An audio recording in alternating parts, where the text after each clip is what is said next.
क्या कोई आगे मुश्किलात क्रिएट होने वाली है पीटीआई के लिए? देखें, पीटीआई के लिए दर्द सर तो ज़रूर है ये, और ये जो पेंडोरा बॉक्स खुल गया है ये ज़ाहिर है इतना आसान नहीं है। और ऐसे में जब वफाक में भी और सूबे में भी हुकूमत चंद वोटों से कायम हो और इत्तेहादियों के साथ कायम हो और अपने ही लोग जो हैं वोट खड़े हों, तो वो तो ज़ाहिर है इमरान खान का एहतसाब का नारा है और उन्होंने ये नारा जो है लगाया और अपने दोस्तों पर भी वो उनका भी एहतसाब कर रहे हैं। जहाँ तक बात है ना कि ये जो लोग कह रहे हैं जी अब बस हुकूमत गई, अब ये बजट भी नहीं पास करा सकेंगे, मैं समझता हूं कि जहांगीर तरीन को खुद रियलाइज हो गया है कि कल शाम जो कुछ हुआ और जो मैसेज गया वो गलत अंदाज में चला गया है। अच्छा। और बल्कि मेरे पास ये भी इतला है कि उन्हें ये मैसेज दिया गया है, कहा गया है कि आप गलत कर रहे हैं और आप गलत खेल गए हैं। और जहांगीर तरीन इस सारे मामले में बैकफुट पर आए हैं। रात को उनके रहनुमा बीपर्स देते हुए टेलीविजन चैनल्स पे क्या जुबान इस्तेमाल करते हैं, क्या, क्योंकि उनके अपने जाती मसाइल हैं। लोग समझ रहे हैं ना ये कोई बड़े नजरियाती, उनके अपने जाती मसाइल हैं। किसी का कोई डीसी नहीं लगता, किसी का कोई डीपीओ का मसला है, किसी से उस्मान बुजदार मिलते नहीं है, किसी को उस्मान बुजदार को ये इलेक्शन से पहले कुछ नहीं समझते थे, अब वो चीफ मिनिस्टर बन गया, जाहिर है किसी के अपने जाती मसाइल हैं, किसी को खान साहब से टाइम नहीं मिलता, किसी का फंड्स का मसला है, वो जाहिर है सारे एक जगह इकट्ठे हो गए।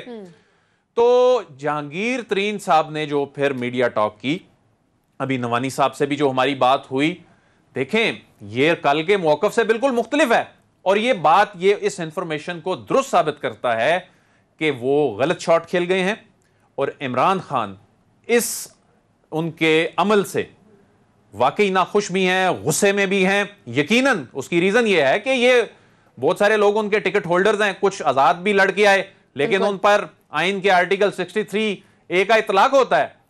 लेकिन अब मैं ये आपको बताऊं कि ये मामला जो ये कहा जा रहा है ना बजट नहीं हो सकेगा पास और आगे जाके मुश्किलात हो सकती हैं, एतमाद का वोट लेना चाहिए जी बुजदार साहब को, ऐसा कुछ भी नहीं होगा। ऐसा कुछ भी नहीं होगा। कमेटी बन गई उनके ग्रीवेंसेस जो हैं उनको एड्रेस करने के हवाले से, और ये जो बाकी लोग हैं इनके भी एड्रेस, बड़े छोटे छोटे मसाइल हैं, ये भी मेरे ख्याल में हल हो जाने चाहिए।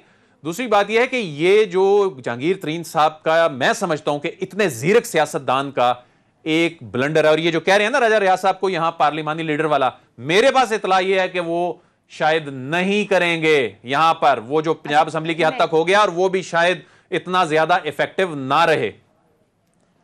अच्छा ठीक है, ओके। जमान साहब आपको क्या लग रहा है इस सब सिचुएशन में, जिस तरह अभी अदील ने भी कहा कि ये गलत शॉट थी, आप ये कह रहे हैं लेकिन हम ख्याल ग्रुप है, ये होना चाहिए, ये उनका राइट है, वो डसे हुए हैं या उनके मसले मसाइल हल नहीं, और इस तरह से अकबर साहब ने खुद भी बात की है कि कुछ तकालीफ है हमारी, आपको क्या लग रहा है, क्या गलत शॉट थी ये उनकी तरफ से? देखिए बीबी, हो सकता है जो आपके अदील साहब हैं बात कर रहे हैं इतलात की बुनियाद पर, बात दुरुस्त तो ये तो वक्त ही बताएगा, लेकिन मैं एक सियासी कारकुन के हवाले से और इन लोगों के साथ हम उठते बैठते हैं। देखिए ये एक लावा था जो बहुत से पक रहा था। अच्छा। और उसमें मुख्तलिफ फैक्टर्स हैं, तर्ज हुक्मरानी है, बैड गवर्नेंस, स्कैंडल्स हैं, लोग हलकों में जाते हैं तो अभी अंडे पड़ रहे हैं, कल को जूतियां पड़ेंगी। ये लोग सोचते हैं कि ये इस मलबे के साथ और इस तर्ज हुकूमत के साथ हम कैसे इलेक्टोरेट को फेस करेंगे। बाई इलेक्शन पे बाई इलेक्शन हार रही है पीटीआई, वो ऑलरेडी अंडर प्रेशर है। फिर एक रवैया है पीटीआई के अंदर, जब वो देखते हैं कि इलेक्टेबल्स जो हैं या जो इलेक्टेबल्स हैं उनकी बात नहीं सुनी जाती और चमचे मुशीरों की सुनी जाती है, और बाहर से लोग आकर ऐसे पीएम लगते जा रहे हैं और 60 बंदों की काबीना हो गई है, तो ये एक अंडरकरंट तो है। अब अंडर प्रेशर भी है, और साल 1.5 साल के बाद बल्दियाती इंतखाबात ये करवाना नहीं चाह रहे, इनको इंटेलिजेंस रिपोर्ट्स हैं कि हम बुरी तरह पिटेंगे। अब इसको अपनी तरफ रखें, दूसरी तरफ रखें कि जो शख्स ये दिखते हैं कि हमें मजबूर करके हमें एतमाद लेकर लाया, मैं आपका ख्याल रखूंगा, ये कहते हैं उस शख्स का नाम है जहांगीर तरीन, ठीक है, उसके साथ ये हो रहा है, पीडीए वाले अलहदा रो रहे हैं, एमक्यूएम अलहदा रो रही है, इत्तेहादी सरापा एहतजाज हैं, उनको कहा जाता है तो वो ऐवान में आते हैं, कहा जाता है तो वो वोट डालने आते हैं, लेकिन ये कहा जाना अनलिमिटेड ब्लैंक चेक नहीं है। और मैं अदील साहब से गुजारिश करूंगा कि आप पंजाब कुछ होता हुआ नजर आएगा, काफ लीग का आपने परवेज इलाही साहब का मेयर बुखारी के साथ परसों इंटरव्यू ये कल हुआ है, उन्होंने कहा है कि मैं 4 रातें सोया नहीं और इमरान खान में इतनी कर्टसी नहीं थी कि मुझे सिर्फ शुक्रिया का फोन कर देते, और मैंने किस तरह सेनेट इलेक्शंस मैनेज किया है मुक मुका करके नून लीग के साथ। तो देखिए ये सारी चीजें भी मंजर आम में है। तो ऐसे नहीं है कि शहबाज शरीफ, चौधरी निसार ओथ लेने जा रहे हैं, पंजाब असेंबली का खबरें आ रही हैं, अ लॉट इज हैपनिंग। इसको आप उस तरीके में ना देखें। हाँ, जहां तक जहांगीर तरीन साहब के अपने केस का ताल्लुक है, मैंने गुजारिश की है और मेरी राय है, मैं गलत भी हो सकता हूं, वो उनको एनआरओ मिल चुका है। ऊपर से कहते रहेंगे मैं छोड़ूंगा नहीं, लेकिन कुछ नहीं होगा। आमिर कियानी के ऊपर कुछ नहीं हुआ, नदीम बाबर पे कुछ नहीं हुआ, आप कई तौर मैंने मिसालें दे दी हैं, किसी पे कुछ नहीं हुआ, और कोई और टारगेट नहीं होगी।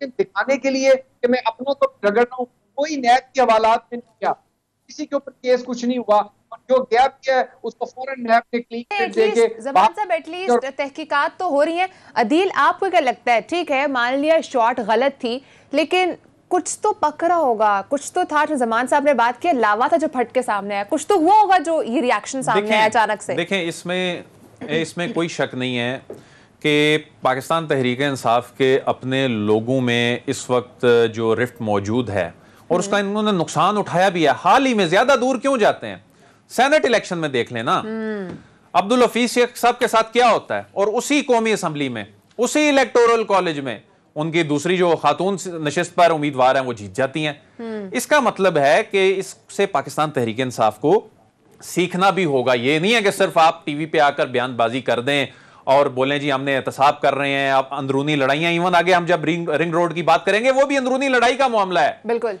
और लेकिन एक बात है जो पॉजिटिव पहलू है वो ये है, देखें किसी सियासी जमात में ये करेज नहीं है कि हुकूमत वक्त अपने कैबिनेट में बैठे हुए लोगों के खिलाफ तहकीकात शुरू करे। ये एक प्रेसिडेंट इन्होंने कायम की है।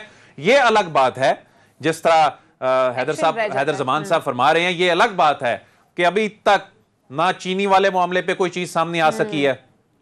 एस्टैब्लिश कर दिया लेकिन इमरान खान ने कि माफिया एग्जिस्ट करता है, एस्टैब्लिश कर दिया इमरान खान ने हर जगह के माफिया एग्जिस्ट कर रहा है, उनको बेनकाब कर रहे हैं, लेकिन अब अवाम ये भी इंतजार कर रहे हैं, इसका कोई आउटकम भी सामने आना चाहिए। बिल्कुल यही बात है। नाज़रीन, यहाँ पे ब्रेक, आरिया एक बात कर लूं अगर आपकी इजाजत हो। बाबर अवान साहब, आजम सवाती साहब, आमिर कियानी साहब, नदीम बाबर साहब, जुल्फी बुखारी साहब, अलीम खान साहब, हाँ ये कितने हैं। बहुत, मैं कहता हूं जी, मैं क्रेडिट दे देता हूं इमरान खान साहब का।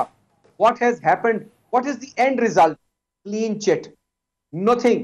वो 300 अरब लेके चला गया, वो आटा लेके चला गया। और चीनी का मुजरिम तो असद उमर है, चीनी का मुजरिम तो उस्मान बुज़दार है। उसको किसी ने बुला के पूछा? चीनी का मुजरिम तो इमरान खान है। आप कश्मीर का सौदा करते हैं और कहते हैं कॉमर्स मिनिस्टर। आप ये देखें ना, you can't blow hot and cold. तकरीरें करें, रेवोल्यूशनरी बने, आप कहें कि मैं पाकिस्तान में एहतसाब कर रहा हूं, मैं चोरों को नहीं छोड़ूंगा, और चोर सारे आपके अपने घड़े के नीचे हो, बंद हो, और आप उनके ऊपर सिर्फ लफ्जी जंग करें कि मैं ये कर दूंगा। मुझे बताएं ना, यही केसेस थे आसिफ जरदारी साहब के, मनी लॉन्ड्रिंग के, ठीक है। सूबा भी चेंज किया, FIA के केस थे, SCCP के केस थे, दे वर नॉट क्रिमिनल केसेस, आपने उठा के नैब को भेज दिया, 2-2 साल रखा। खुर्शीद शाह साहब आज तक है, ये तक नहीं बताया कि उनका कसूर क्या है।